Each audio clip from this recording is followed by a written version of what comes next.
માણાને મરવું હોય, કોઈ પણ માણા, અમુક તમને મજા આવશે, અમુક માણા એમ કે મારે મરી જવું, પછી પાણીમાં ધૂબકો મારે. એ પાણીમાં ધૂબકો મારે ને બાપુ ગમે એટલી મહેનત કરે ને ઉપર ન રહે, તળિયે જ જાય ને. અને માલિકોરથી બાપુ જીવ નીકળી જાય ને પછી પાણી ન રાખે, પછી ઉપર વિયો જાય તો બાપુ વજન તો એટલો હોય છે, તો ઉપર કેમ વિયો આવે છે? એવું નથી લાગતું કંઈક વિચારવા જેવાની જરૂર છે?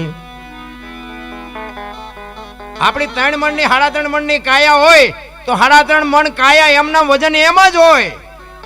જીવ નીકળી જાય કે એમાં વજન વયો ન જાય. પણ પાણી નથી રાખતું, પાણી હોત કાઢી નાખે, અને જીવ હોય ત્યાં સુધી બાપુ પાણી ઉપર નો રહેવા દે, તળિયે ખેંચી જાય. આ બધું અટપટું છે. એક વાણી એમ કે છે, પેલા મેં જન્મા પછી જન્મા બડા ભાઈ, ધામધૂમથી મારા બાપા જન્મ્યા પછી જન્મી મારી માં. હોય આવું? વાહનો ભાંગી નાખે કો?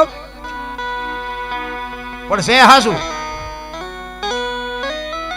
એટલે હું આમાં અમુક વાતો આવી મૂકીને વિયો જઉં ને, પછી ઘણા એના ફોન આવે, એમાં જેટલાય તો મને ગુરુ બનાવવા મથે. મેં કહ્યું હજી હું હરકો ચેલો નથી, ગુરુ શું બનાવવા?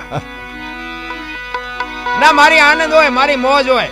મારે જો હું તમને ઘરનો ડાયરો વાત કરું, પહેલી વાર આવ્યો છું, પણ આમ બધો ડાયરો એમ લાગે ભાવે છે, દોણામ જાય છે એવું દેખાય છે. એ તો મને નક્કી થઈ ગયું.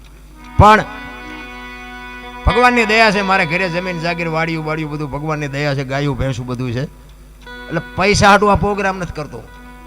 પહેલી વાત આ એક મને સાંભળે છે ને એ જ મારી મોટી કમાણી છે.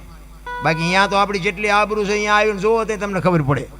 કારણ કે પહેલાના ઘા હજી એમને વાગે છે. અત્યારે ઘણું નમતું મૂક્યું, પણ અત્યારે કોઈ સાંભળવા